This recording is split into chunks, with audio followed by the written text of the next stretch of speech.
Oh no, I can't see what I'm doing. I wonder if I touched my hat, would that make any difference? That's maybe a little bit too bright. What do we see?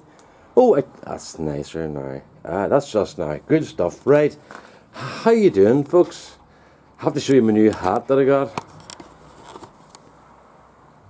I'll come over here. Actually, I'll put the light on. Turn my hat off in case the blind is. Right. I'm going to go out of this shithole here. Oops. Out of this shithole here and into here where there is a bit of light. So, oh my God. Right. So, where are we at here? I got this hat for Christmas. Well, it wasn't for Christmas. I'll tell you the story about it in a minute, but it's a great hat. When you see, there's the first setting on it. It's an LED, and it's quite bright, as you can see. And then there's the second setting. And then if you get lost in the mountains and you're lying with a broken leg, you can go. And it flashes, what do you see? Isn't that brilliant? So I'm safe now. The only thing could have been better would have been if this light had been on my yellow hat for the bulldozers. That would have been perfect. But I'll show you how it works. It's very simple. It's just got a USB connector thing in the back. There it is. Where are we at? There's it there. That's the light there. And then you've got your USB there. And that plugs in for charging, obviously. I just try and get that back on again. And then the whole unit just pops back inside. Somewhere or other. If I can do this by dropping it. Yeah, and you can charge it up with any USB charger. And there we are. There we're back in action again. Isn't that a really good thing? So I was up in the electrical store last week getting some stuff, and I had my son with me, and my son does a whole lot of mountaineering type stuff, same as I did when I was his age during work and took students out mountaineering, canoeing and stuff. He's doing exactly the same type of stuff. And I saw these hats and they were sitting on the counter of the electrical place, and I said, "Do you want one of those?" He went, "Aye, all the other guys would be really jealous." So I said, "Yeah man, I'll take for that as well." So I got my bill and walked out. And I looked at the bill and it was about £15, and I'd got a clatter of bits and pieces. So I thought, that's not bad, whatever price it wasn't dear. So that's fair enough. My daughter then said to me, "Would you get me 2 of those hats, one for me and one for my boyfriend?" And I said, "No problem." She said, "How much are they?" And I said, "They're not dear, they're about £5 or £6 each." She went, "Well, look, there's £20, so that'll cover them okay." And I said, "Dead on." So I went back in yesterday to the electrical place, and I said to the guys, "I need a couple of hats." And there were 3 sitting on the counter. So I lifted the 3 of them, and Liam came out and said, "Oh, Brendan, I'm glad you're back again." He said, "I forgot to charge you for the hat the last day." And I went, "Really?" And he went, "Yeah." He said, "You not noticed?" And I said, "Well, no, I just looked at my receipt and I thought all was on it. Didn't even look at the items." And I said, "That's no problem. You haven't charged me. Sure, put it through the computer now." I said, "I'm taking these other 3 now, so that's 4 I have to pay for." He says, "Dead on, Brendan. I'm glad you came back. I was going to get my ass kicked." And I said, "That's no problem." So that was fair enough. So we talked about Christmas, New Year and all the rest of it, and he said to me, "Right, there we are." And I said, "What are we on?" And he said, "That's £81.65.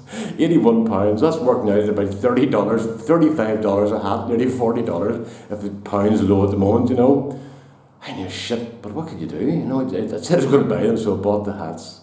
And I've got one for myself, but they're really, really warm, comfortable hat, Right, on to more important things. My mother, the last time I was talking to you folks, I was basically telling you that we were waiting for my mother to die. Well, we went in on Christmas Eve, we did every day. We went in on Christmas Eve and she was sitting up beside the bed. And she looked rightly, but I thought this is just an attempt to make it look better for Christmas, She wasn't in great form.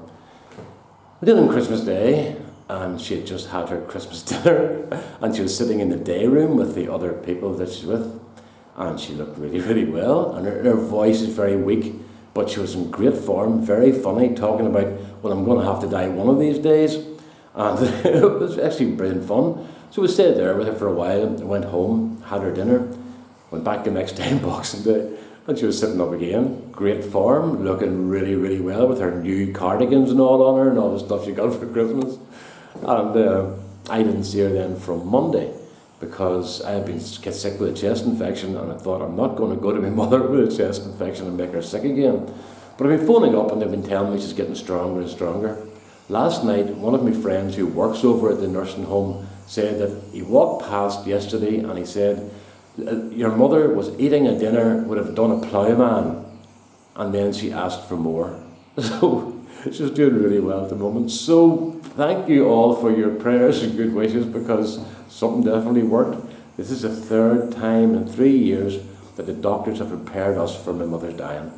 And she hasn't, just fooled them again, you know. So we'll see how it goes and take it from there. But as things are, they're very good here. Now, we're on to measurements, metric versus imperial. John Heisz the other day put a video up saying 10 reasons why imperial is better than metric. Now, as you know, everything over here in Ireland, Europe is metric now. All plans are done in metric and everything, so we can't get away from it, except on building sites.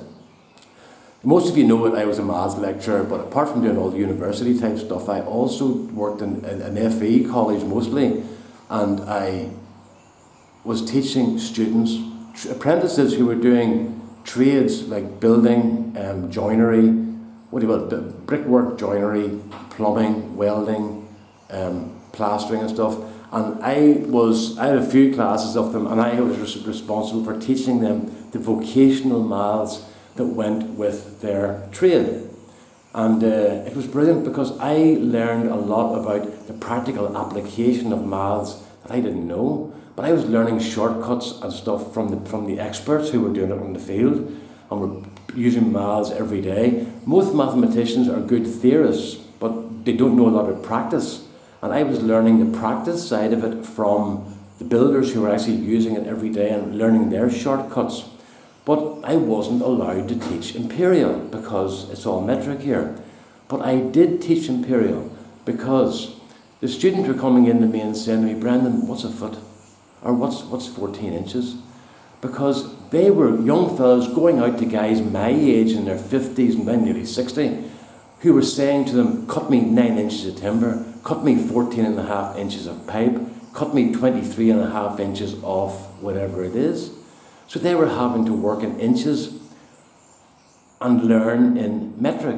But the metric they learned had no application out in the job site, because back then, I'm talking 30 years ago when this was all really taking place mostly, that the big changeover came, they were working with guys who had only ever used imperial. So I taught them imperial. And John Heisz made a point that the inch is a very recognisable unit, and a unit that's easily multiplied in your head, and you can get a visual reference very easily, and he's absolutely bang on. Because the students were able to visualise what a foot looked like, what 2 feet looked like, and what 3 feet looked like. If you asked them what a metre looked like, they'd have no idea, and the metre's only a couple of inches longer, about 3.5 inches longer. So they said that because the centimetre is so small, it's very hard to multiply up to 28 centimetres, or 43 centimetres, but with an inch, it's a much easier unit to multiply. It's also a much easier unit to divide. Okay, we can do decimal division, but as John said, it's very hard to find decimal division on a tape. I'm just going to get a tape here and show you something I do all the time. I'm sure we all do this. There's a tape there. It's not a very big tape, but it'll do my job. I just want to pull this out and get it stopped so we can see the markings on it. This is how I measure all the time. I'm sure I'm not the only one. You can see the units. You can see the units in the tape there. We've got metric and imperial. Well, whenever I'm measuring, I measure to whichever the nearest line is. So I might measure something at 14.75 by 22.2 centimetres, because the line is bang on the measurement I want. So I would mix my measurements. Now you have to keep your mind about you. Anybody knows that, they know that. But I've also measured things like a pencil, a cigarette, and a bit of paper. You know, where I've had to make emergency measurements and use whatever I had to make a measurement. But I would mix and match my measurements as necessary, and I do it all the time. But if I was doing measure precise work, which I don't so often do, but I would tend to work in imperial, because it's easier to divide things up in imperial. Yes, I find it much easier to divide fractions than to divide decimals. And like, I've worked with numbers all my life, and I've been starting to work all day long, every day I was working with numbers, and I would say it's easier to work with imperial than metric in terms of woodworking and stuff, you know. All right then. All remains for me to say is a Happy New Year to you folks. I hope that 2017 is very kind to you all and that you achieve the great things you want to achieve. And don't be making resolutions. Unless they're good resolutions, unless you're things like, I am going to. Don't say I am not going to, because those are always fail. But say, I am going to call with my elderly neighbour once a week and see how she is. I'm going to call with that guy down the road every couple of months to see if he needs anything. Okay? I'm going to hold a door for an old lady coming into a shop or a young lady. You know, do things that are nice for people. Don't do negative stuff, do positive stuff. Alright? And you'll get a lot more crack out of it, you know. So that's it. Happy New Year, folks. I hope it's great for you all. There'll be no great celebrations here tonight. I don't drink anyway, you know. I do. I've turned into my granny, taking a wee sherry at Christmas, you know, or a wee nip of beer at Christmas. It's just with the medication stuff, there's no point. 2 pints and it's as if somebody turned the switch off and all the medication stops working, and then it takes me 4 days to get back to where I was, you know. But anyway, so Happy New Year. I hope you enjoy it, and I'll see you all in 2017, God willing. All the best now. Bye-bye.